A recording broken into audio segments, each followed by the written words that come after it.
Porque na vida de todo crente existe uma linha de largada, mas também tem uma linha de chegada.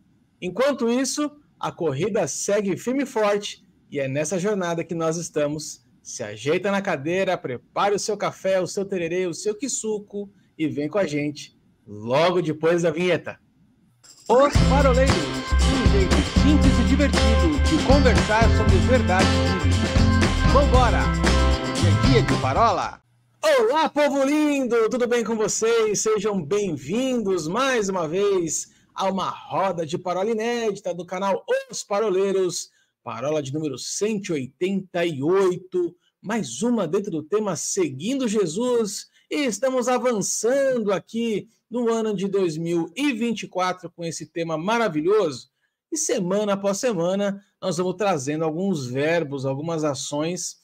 Afinal de contas, seguir a Cristo requer de nós iniciativa, requer de nós uma atitude, uma posição proativa. E nessa semana aqui, nós vamos então usar o verbo prosseguindo. Sim, o tema desta parola é prosseguindo para o alvo.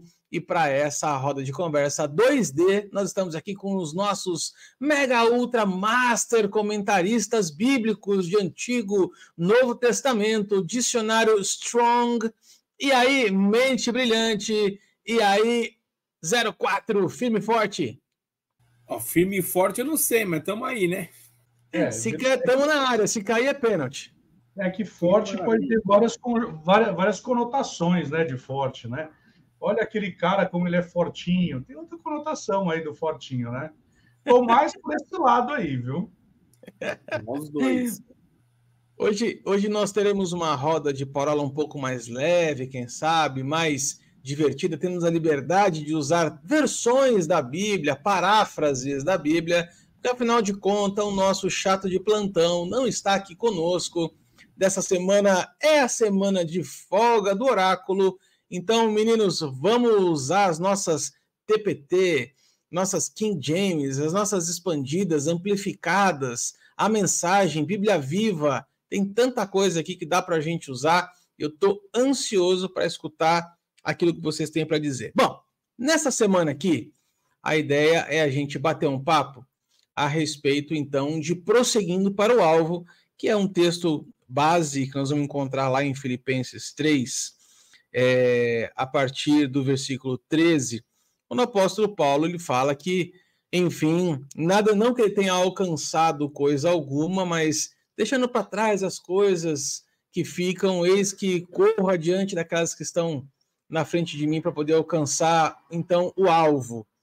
E aí eu entendo, meninos, que o apóstolo Paulo está dizendo aqui que existe um alvo, existe uma linha de chegada, existe um lugar para onde nós vamos, né? Existe uma jornada. E durante muito tempo a gente tem ouvido, né? Talvez lá no começo, nos primórdios da nossa conversão, quando a gente encontrou o Wilsinho naquele bar, né, Xandão? Aquela fatídica noite de sexta-feira, ali perto da FAAP, na Paulista, quando a gente estava lá, né, conversando com os amigos e cantando. Nota-se que o Arthur faz tanto tempo que ele não vem para São Paulo que ele colocou a FAAP, que é no Pacaembu, na Paulista. E isso que significa dizer, você que está nos assistindo e nos ouvindo, o que é onipresença, mas aqui no caso é de um lugar. Ele conseguiu transpor Pacaembu para a Avenida Paulista. Mas pode seguir. Nada como 12 anos fora de São Paulo, né? A gente já nem lembra mais o que é perto do que é mais. Mas o apóstolo Paulo aqui está dizendo para a gente, meninos, que existe uma jornada, né? A vida cristã, ela é uma jornada. Muitos acham que pode ser uma corrida de 100 metros rasos, né? Então, muitos começam muito empolgados, com pique a 1000, fazendo, acontecendo, e aí a gente percebe que não é uma corrida de 100 metros rasos, né? A jornada com Deus, a vida com Cristo, ela é uma maratona, e eu até ouso dizer, né, que a vida com Cristo ela é uma corrida de revezamento, porque ela não termina em mim, ela vai para os meus filhos, vai para os meus netos, para as minhas futuras gerações, elas continuarão seguindo a Cristo. Mas o apóstolo Paulo ele dá um alerta aqui para a gente, que é a respeito de esquecer das coisas que para trás ficam, né? Existe aqui uma chave, um segredo, Will, que a gente pode trazer a respeito desse texto aqui para a vida cristã? Esse texto aqui, quando Paulo está falando sobre... Ele está falando sobre dois temas aqui, né? Primeiro, ele fala sobre a soberania de Deus e sobre vocação, né? Por isso que talvez você que esteja nos assistindo e nos ouvindo, você vai ler nesse texto que está lá em Filipenses 3, começando no verso 12, talvez o título da sua Bíblia está escrito assim, a soberana vocação. E aqui Paulo está falando sobre uma vocação que ela é excelsa, ou seja, ela é superior a todos, ela é soberana a todos. Então, Paulo, ele está dizendo aqui a respeito, então, primeiro, que existe uma vocação, né? E essa vocação que ele está perseguindo, que ele está correndo atrás, que ele está trabalhando para alcançar, é uma vocação soberana. Então, a despeito de tudo, existe um chamado, né? Na Bíblia TPT, aleluia, glória a Deus, aleluia, que nós estamos aqui, podemos usar outras versões. Ele vai dizer que assim, ó, e eu vou para a minha meta, para a soberana, a suprema, a celestial, o celestial prêmio que em Cristo Jesus eu fui chamado. Ou seja, então nós fomos chamados para uma vocação, nós fomos chamados por algo que é muito maior. Então Paulo está falando aqui, na carta aos Filipenses, sobre uma caminhada cristã para nós alcançarmos aquilo que nós fomos chamados. E aí ele continua falando, né? Então eu prossigo para o alvo, para o prêmio da soberana vocação. Opa, então eu tenho um prêmio. Eu tenho um prêmio para o cumprimento daquilo que eu fui chamado a fazer. E essa vocação ela é soberana, ela é sobre todos. E ele continua, né? Em Cristo, todos, pois, que somos perfeitos, tenhamos este sentimento. E se porventura pensais de outro modo, também disso Deus vos esclarecerá. Todavia, andemos de acordo com aquilo que nós alcançamos. Ou seja, existe uma caminhada cristã aqui. E Paulo está falando, olha, o meu alvo é Cristo. Ele é o patamar que eu devo alcançar. Então, dentro disso, quando nós vamos falar sobre vocação, nós estamos falando sobre um chamado. E aqui nós não estamos falando de ministério. Aqui nós estamos falando sobre uma caminhada, e esse é o alvo, é Cristo. Se nós formos lá para Hebreus vai falar um texto similar, ele vai dizer assim, olha, deixa para trás tudo que é pecado, tudo aquilo que te impede de correr a carreira que te foi proposta. Isso significa dizer que Deus ele tem uma vocação, um chamado. Se a gente pudesse utilizar aqui uma expressão mais moderna, ele traz para nós um chamado master, onde todos nós fomos chamados para alcançar uma excelência no nosso chamado em Cristo Jesus. Na Bíblia Amplificada, ele vai dizer assim, que eu corro de forma direta para o convite, né? Para o convite em Cristo, numa meta de alcançar um prêmio vitorioso através do Cristo ungido. Então, quando nós estamos falando sobre a soberana vocação, nós estamos falando sobre um chamado. E nesse chamado, Paulo ele está falando, olha, existe um caminhar. Que lá em Provérbios vai dizer assim, que o justo, ele é como a luz de aurora, que ele vai crescendo, ele vai brilhando, brilhando, brilhando, até ser dia perfeito. Então, aqui, Paulo está dizendo para nós algo, como que é o meu caminhar em Cristo para alcançar o prêmio. Opa, então aqui eu estou falando sobre um galardão. Então, na medida que eu começo a tomar a minha cruz e carregar a minha cruz, seguindo o alvo, renunciando, seguindo aquilo que Deus ele me chamou para fazer, e aqui eu não estou falando especificamente num chamado, mas num chamado ministerial, no que diz respeito ao ofício, mas eu estou falando naquilo que Deus ele me chamou. Ele me chamou, ele me convocou, ele me santificou, ele me enviou para que eu alcance aquilo que Deus de fato ele tem como propósito para mim. Isaías 46:10 vai dizer que existe um propósito que foi estabelecido diante de nós. E esse chamado, esse propósito, ele é irrevogável. E aí a questão que muitas vezes as pessoas confundem, quando na palavra você vai ler sobre predestinação, ele não está falando sobre que Deus ele te pré-ordenou, ou seja, existe, como eu posso dizer, Deus ele já te fez como uma marionete, você vai chegar naquele lugar. Existe um destino que te foi proposto, que te foi pré-designado. Agora a questão é se você vai estar nisso. Então, veja que Paulo, ele traz para ele dizendo, olha, não que eu já tenha recebido, eu já tenho obtido a perfeição. Então, começa no verso 12. Ele está falando, olha, existe um caminhar, mas prossigo para conquistar. Então, eu estou falando de um prêmio que eu tenho que conquistar. Nós temos que entender que Paulo ele usa muito de ilustrações como o atletismo, como da questão da agricultura, e também a respeito de um cenário do Império Romano, né, dos gladiadores. Aqui Paulo está falando, basicamente, olha, existe uma carreira, essa carreira, para que eu possa caminhar nessa carreira, eu tenho que saber que pesos eu tenho que deixar para trás. Então, se eu fosse um atleta de alta performance, né, muito provavelmente ele vai estar dizendo assim, Paulo, olha, lá atrás você corria, sei lá, 10 quilômetros, e você corria esses 10 quilômetros em, sei lá, 10 minutos. Agora você corre em 5. Então você começou a se tornar uma pessoa de alta performance. E aí ele está falando, olha, mas na medida que eu tiro Cristo como alvo, é nessa soberana vocação, eu quero alcançar esse patamar, eu quero alcançar exatamente aquilo que Cristo ele me chamou. E aí a meta é Cristo, a esperança da glória. É Ele a minha vocação, é Ele a quem eu fui chamado para servir, é Ele a quem eu fui chamado para imitar. E a palavra imitar no original significa uma peça teatral onde eu pratico uma peça numa postura de artista. Então, eu tenho um papel que é Cristo, que agora eu vou imitá-lo, né? Então, a soberana vocação é onde a gente tem que alcançar. E quando nós alcançamos, aí, de fato, nós vamos receber esse prêmio que Paulo está dizendo. Will e Arthur, se vocês me permitem, né? Eu queria citar aqui alguns versículos.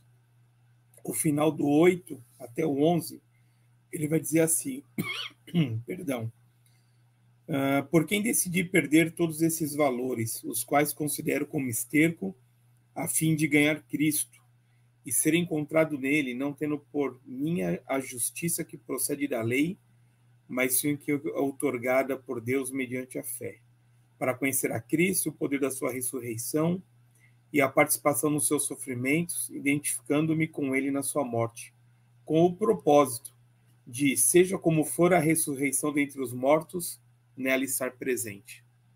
E aí isso aí me chamou, li aqui na versão King James, né, Paulinho que se vire depois com isso, mas o que me chamou a atenção, ele, né, do que o Will está falando, do propósito da parola de hoje, que ele tinha o alvo, e como é que eu vou me desembaraçar de tudo isso, né?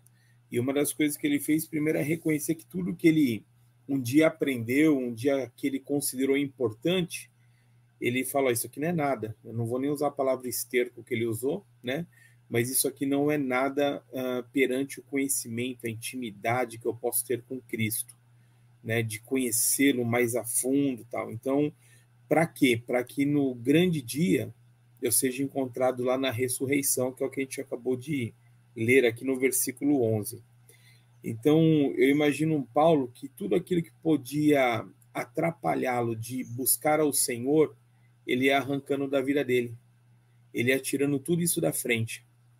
Hoje, nós vemos muitas pessoas, né, preocupadas com cargo, preocupadas em fazer, em serem dentro da igreja, e talvez não preocupadas, não terem essa preocupação que Paulo tinha, conhecer o Senhor da igreja e fazer a manutenção da salvação para um dia também ser encontrado na ressurreição dos mortos.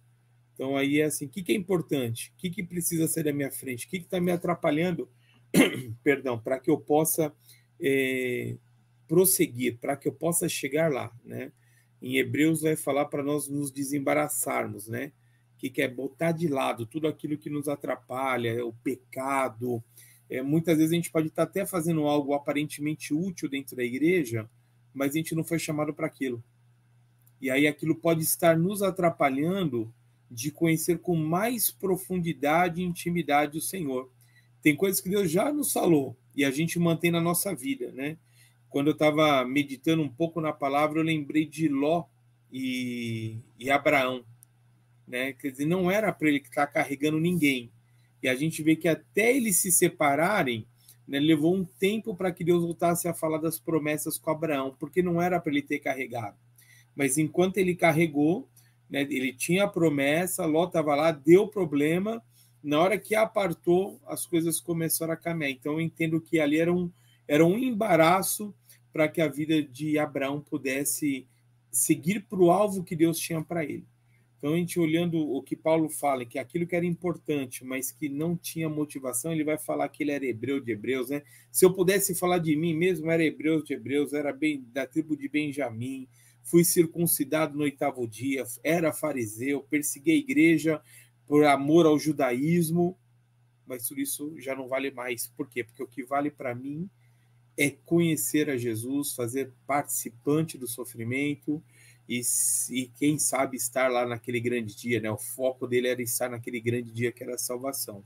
Então, acho que a gente precisa, como igreja, o que está nos atrapalhando hoje para que a gente possa chegar nesse, né, ter essa mesma mentalidade? Eu preciso conhecer ao Senhor, né, e buscar a minha salvação, ou preservar a minha salvação até o grande dia em que Ele nos chamar. Sabe que existem duas formas de enxergar isso, e aí eu vou usar uma abordagem nesse primeiro vídeo e vou usar a segunda abordagem no segundo vídeo. Mas toda vez que eu vejo uma questão de corrida, principalmente, né? Aliás, nós estamos aqui há poucos dias dos Jogos Olímpicos de Paris, e aí tem todo aquele frenesi das corridas, tantas rápidas como as médias, como as de fundo, 5.000, maratona, enfim. Mas eu percebo que a cada Olimpíada que passa, a gente vai percebendo que a roupa dos atletas ela vai modificando. Vai modificando no ponto de vista tecnológico, para poder melhorar a questão da absorção de suor, para se tornar algo mais leve, costura que não incomoda, enfim, uma série de coisas nas vestimentas dos atletas, e não só nas vestimentas, mas também nos calçados, né? Que tudo isso é feito para contribuir para que ele tenha um melhor resultado, uma melhor performance. Mas uma coisa que me chama bastante atenção sempre é o fato de que um dos principais objetivos dessas melhorias, se pode dizer assim, é a perda de peso dessas roupas. Isso não só no atletismo, por exemplo, mas se for para natação, os maiôs, eles são feitos cada vez mais para ter menos atrito com a água, para que tenha a performance melhor. Mas voltando ao exemplo do atletismo, que é o que nos interessa aqui nessa noite, eu fico meditando, sabe, quantos pesos a gente leva de forma desnecessária, e pesos esses que acabam nos atrapalhando na nossa jornada. Uma jornada longa, ela exige que a gente tenha boas vestimentas e tenha principalmente bons calçados, né? E aí eu vou trazer na memória, gente, uma parola que nós fizemos com o Edson Teixeira, o Xandão não tinha juntado no grupo ainda. Quando ele fala a respeito da armadura de Deus, ele fala a respeito das sandálias, né? Sandálias da preparação do evangelho, ou seja, por onde a gente passa, é o evangelho que vai nos guiando, é o evangelho, a palavra do Senhor que vai nos levando por esse caminho. E eu queria trazer essa ilustração para a gente pensar um pouquinho nesse primeiro bloco agora, né? O que tem guiado os nossos passos? Quais são os valores que têm sido aproveitados pela gente, assim, os valores que nós temos usado ao longo da nossa jornada? Quais são os, de fato, os pesos que a gente está carregando de uma forma à toa? Isso me faz pensar muito, sabe? A gente conversa bastante em off sobre as questões do nosso dia a dia, das coisas do trabalho, enfim. E tanto eu como o Ilcinho, a gente tem alguns dilemas no que diz respeito ao trabalho versus o ministério, né? E aí eu queria, assim, escutar um pouquinho de você isso, porque é uma coisa que eu preciso ouvir hoje. Né? Você já falou várias vezes sobre isso, eu queria ouvir você de novo. Quando a gente tem uma vida, uma mente focada na questão de servir ao reino, e eu não estou dizendo necessariamente aqui de um ministério de tempo integral, não é o seu caso, não é o meu caso também, nem o de Xandão. Cara, coisas como o trabalho, por exemplo, tiram a nossa energia, o nosso foco, acaba se tornando um peso para a gente não conseguir deslanchar como a gente gostaria de deslanchar, Will. Queria te escutar um pouquinho sobre isso. Arthur, quando vocês me tiraram da sarjeta, obrigado, Xandão, por isso, aquele dia foi emblemático. Eu me lembro uma vez que eu estava no banco trabalhando e eu estava resoluto que naquele dia eu ia pedir demissão.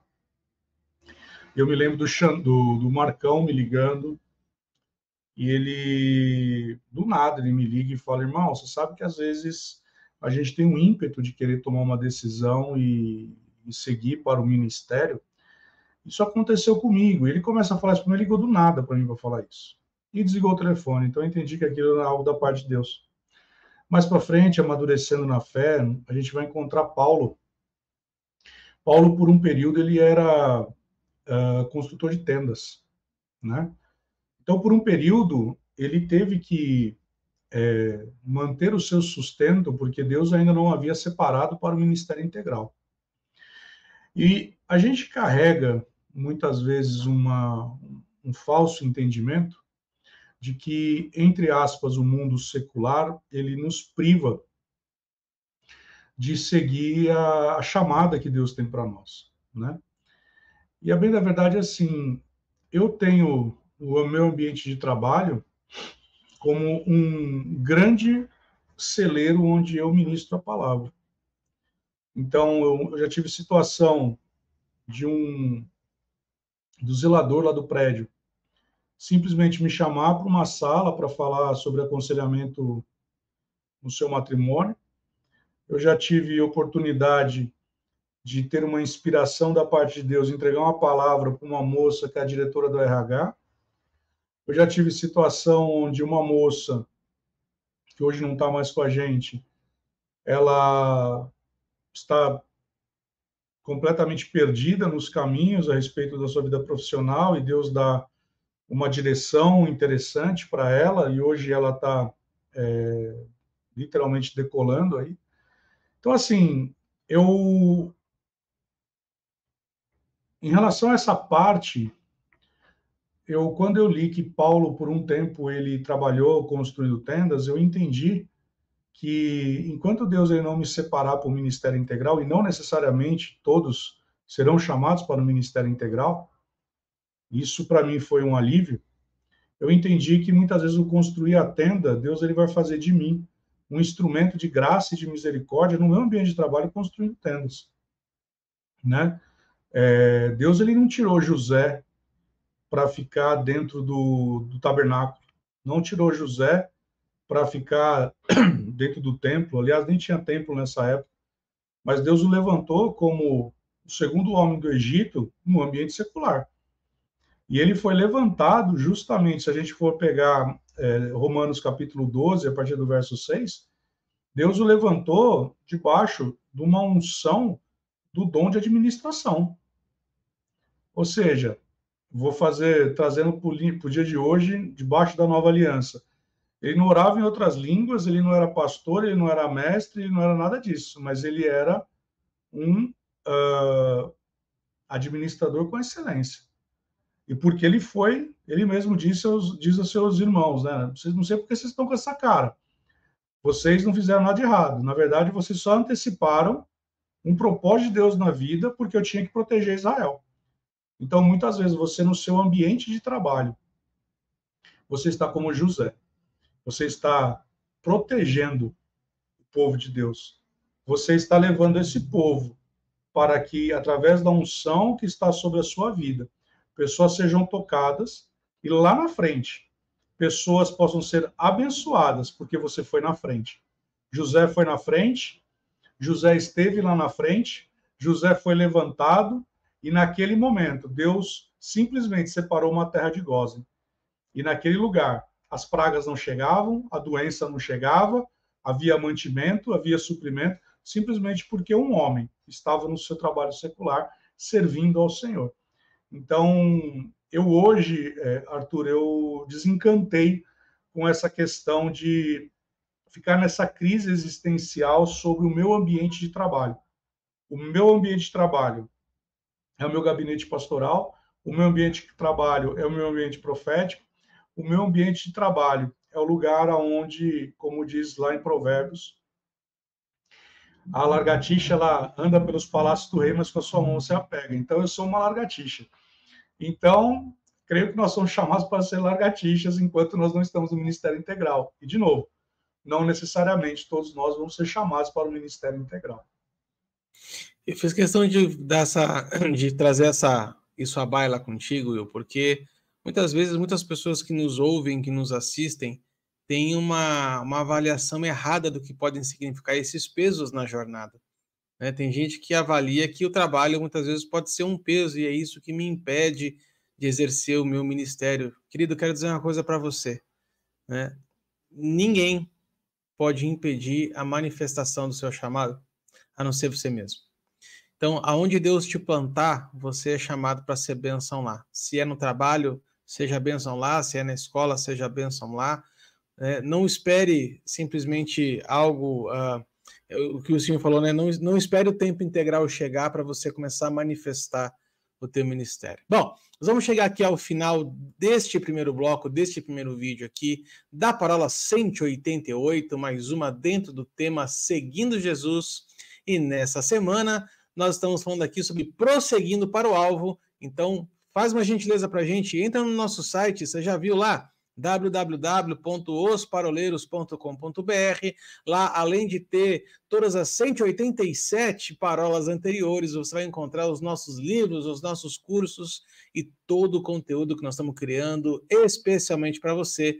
Siga a gente lá no Instagram, no Facebook, no YouTube e nas principais plataformas de podcast da internet. A gente espera por você no segundo bloco. Um grande abraço. Tchau, tchau.